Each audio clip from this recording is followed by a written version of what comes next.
Hey everybody, this is Tracy here with another edition of A View from Tracy's Point. And there is breaking news out of Chicago in the Northern District of Illinois versus Kelly. I forgot the man names McDavid and Brown. The jury has reached a verdict. It is a split verdict. And so I am going to there's going to be a lot of back and forth because I want to read the charges to you guys to let you know what the verdicts reflect. And so the charges against Mr. Kelly, he was found guilty on counts 1, 2, 3, 9, 10, and 12. And I'm going to assume that those are all of the charges based on Rishona, but like I said, I'm going to read the indictment for you guys.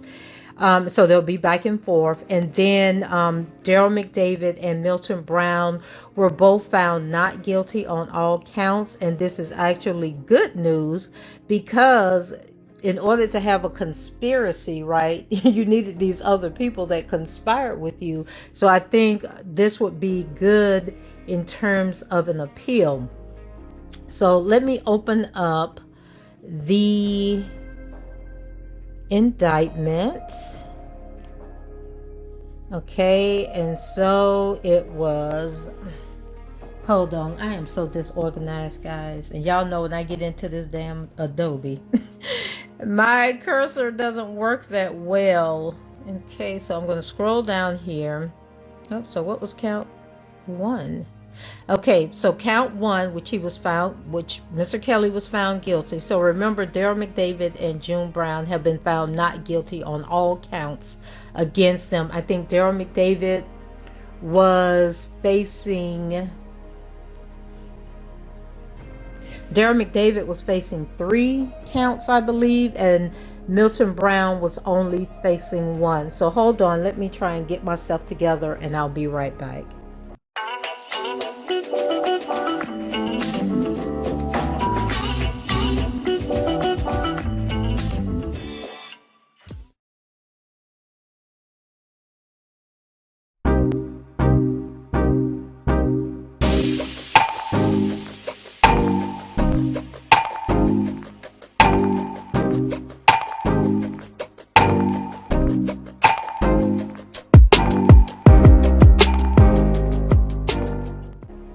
Okay, so count 1, which Mr. Kelly was found guilty on, it says in or around 1998 or 1999 at Chicago in the Northern District of Illinois, Robert Sylvester Kelly, also known as R. Kelly, defended herein did knowingly employ, use, persuade, induce, entice, and coerce the individual Rishona Landfair to engage in explicit conduct for the purpose of producing a visual depiction of such conduct. Video 1, and defendant knew or had reason to know that such visual depiction would be transported in interstate or foreign commerce or mailed, or such visual depiction was actually transported in interstate or foreign commerce. Okay, so I think that one might be easily appealed because he didn't transport it anyway. It was stolen from him by Lisa Van Allen. So I guess they had that one.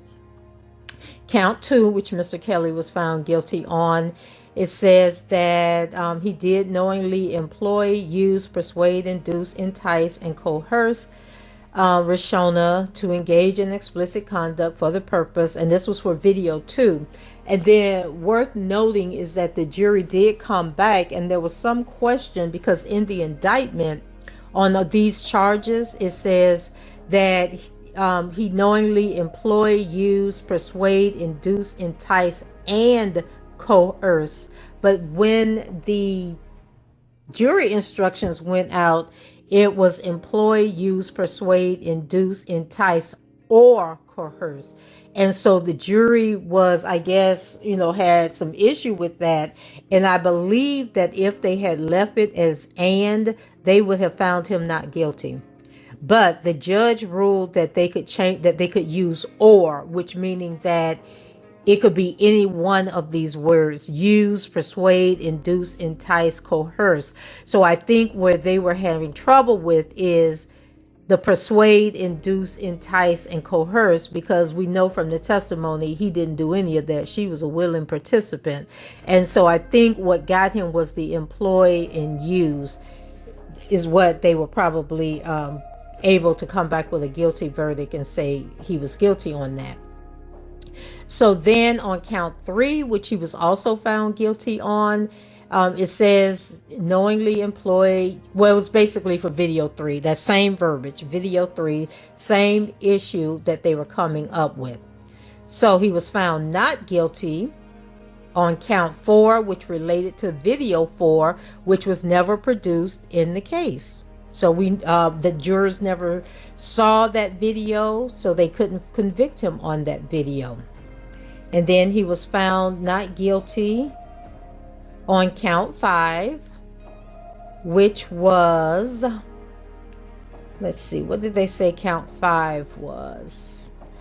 They said that, let me see, count 5. Okay, where does count 5 pick up at?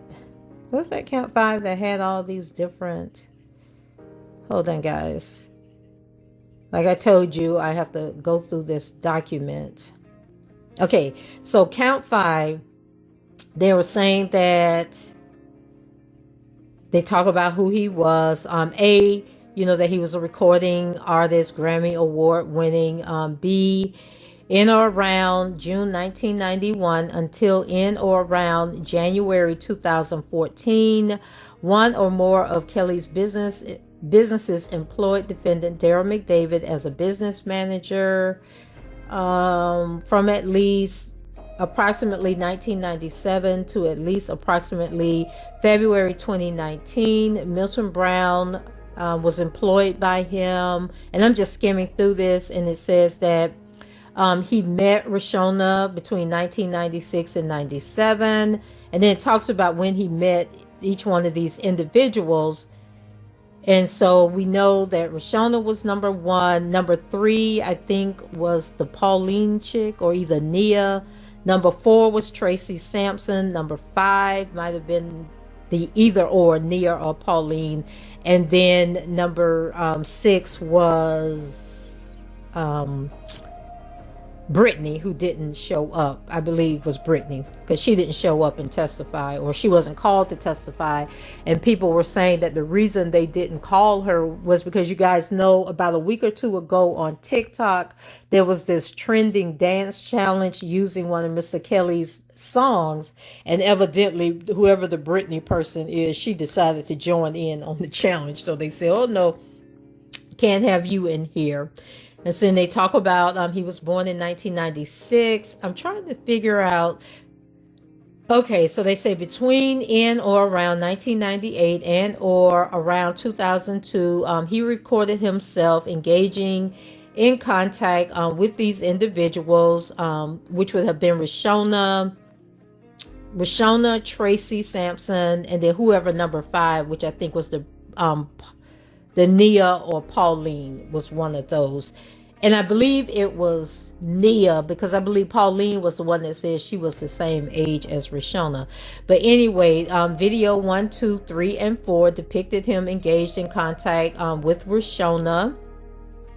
Then they said in approximately April 2000.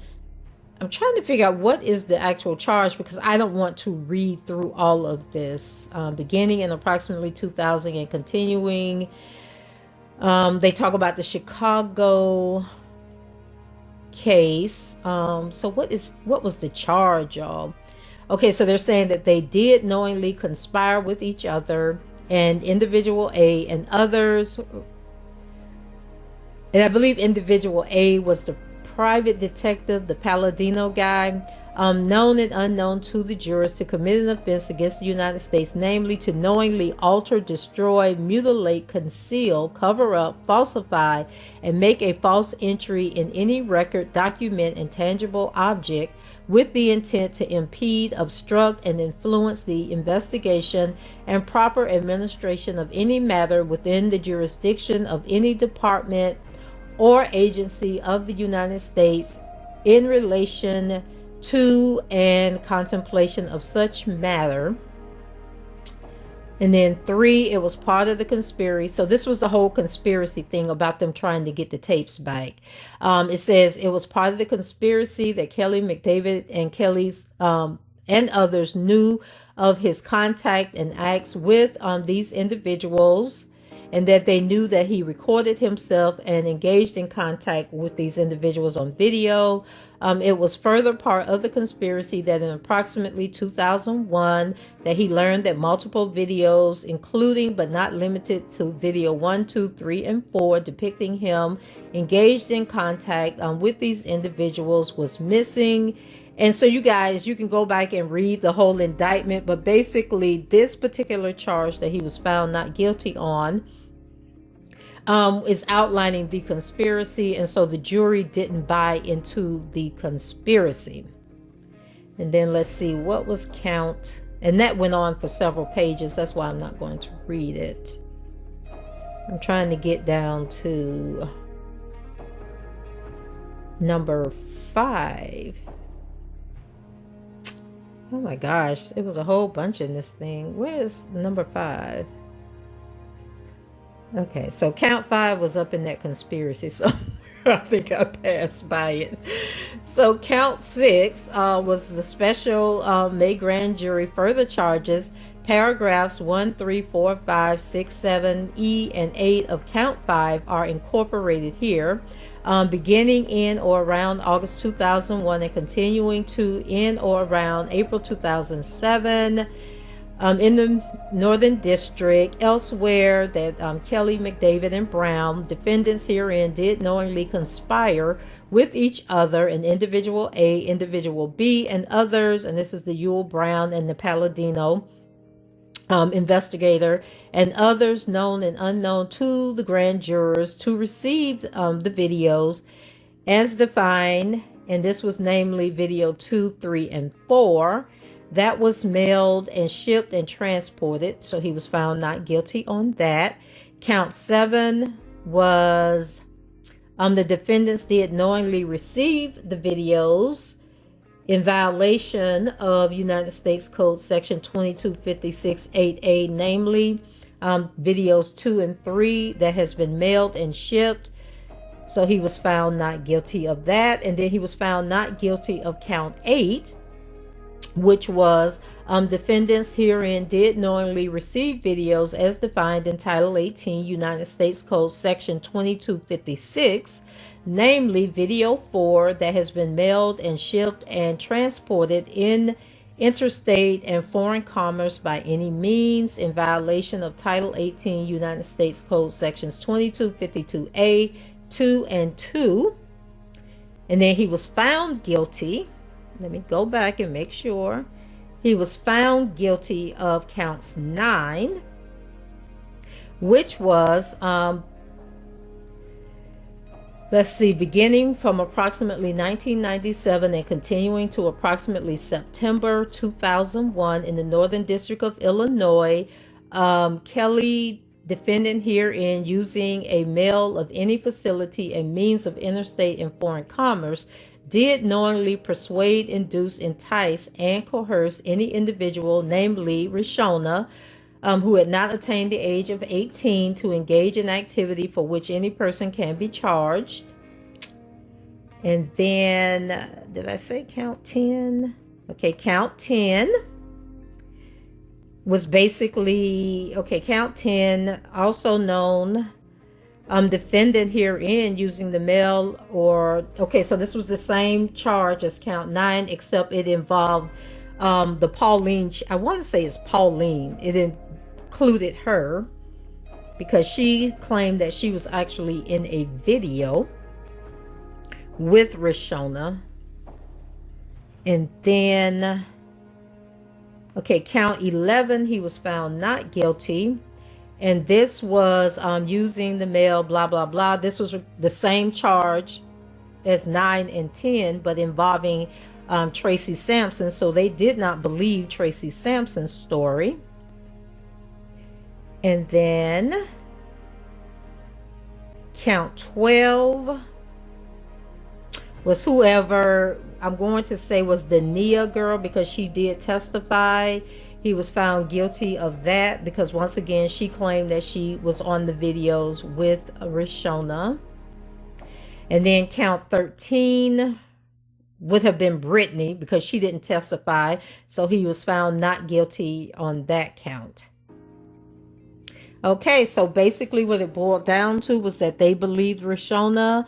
And even though the mother and Bonjean, and I think I talked to you guys about this in my video about the closing arguments yesterday, that I just didn't see a way around the whole Rishona thing, because even if Rishona was 17, and I might have talked to you guys about this in a previous video, that even though 17 is the legal age of consent in Chicago, when it comes to federal always trumps state, and the federal government says that you cannot transport someone under the age of 18 across state lines for the purpose of doing the do, and you cannot take pictures or record them if they are under the age of 18. So technically this is a just verdict based on that, because he admitted, like, I don't even think he can appeal at this point, because Bonjean got up there and said, yeah, he was in a relationship with Rishona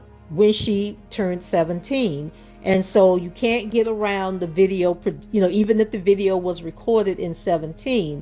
Now, I guess she could appeal and say, hey, these were not authentic videos, and there was no way of proving that the videos were recorded, because she did live with him from 2000, when she turned 18, I think. She turned 18, she moved in with him, or 17, she moved in with him and lived with him till, after the trial. So I think the only way she could appeal is to say, okay, there was no proof when the video was taken. It was he say, she say. Rishona said that she was, under 18. He's saying she's over 18. So that would be the only way he could appeal, because they already made the admission that they were in a relationship at the age of 17. And it also shows the most important part is they saw Lisa Van Allen for the liar that she is. And that's why I think I'm okay. I'm okay. Because they saw through Lisa Van Allen and the lies, and they believe that fourth tape did not exist or did not depict what they were saying in the trial that it depicted. So none of the liars won, is the way I see it. And so let me see if before I close this out, is there anything else that came out? And I think that, he probably resolved to knowing that. I think he was more concerned, to be honest with you guys, was about these other people coming forward. And I'm reading and talking at the same time. Okay, so they basically say that there was really no conspiracy. Let's see what else. So they're just basically breaking down just how I did the different counts. Not found guilty on count 4, which alleged that Rishona tape the jury never saw, which was right. You didn't see the video, so you couldn't find him guilty on it. We don't even know if the video actually exists. Yeah, so I think the reporters are now just basically breaking down, just like I did, what the indictment stated. Let's see. Kelly and his co-defendants, Daryl McDavid and Milton Brown, his former manager and former personal assistant, respectively, were all found not guilty on counts 5, 6, 7, and 8. The counts alleging a conspiracy to cover up the underage tape. Yeah, so guys, that's it. If more comes out, I will, definitely bring it to you. But I think that's, basically based on the trial and what was presented. I think I feel okay with this verdict, only because they did come out and say that he was in a relationship with Rishona when she was 17. And then we can argue later about when the videos were done. And that was basically the thing that did him in, was that the videos could not have been created when she was under the age of 18. And so I guess by admitting, that there was a relationship, then the jury could surmise that, okay, those videos probably were taken when she was under that age. So I guess she will ride off into the sunset, write her book, do some interviews, and live in her Section 8 housing. But I think if she make too much money on the tour, she will have to give up that Section 8 voucher. But anyway, go ahead, leave your comments below, rate the video, and subscribe to the channel if you haven't done so already. And until the next time, I shall talk to you guys later. Bye-bye.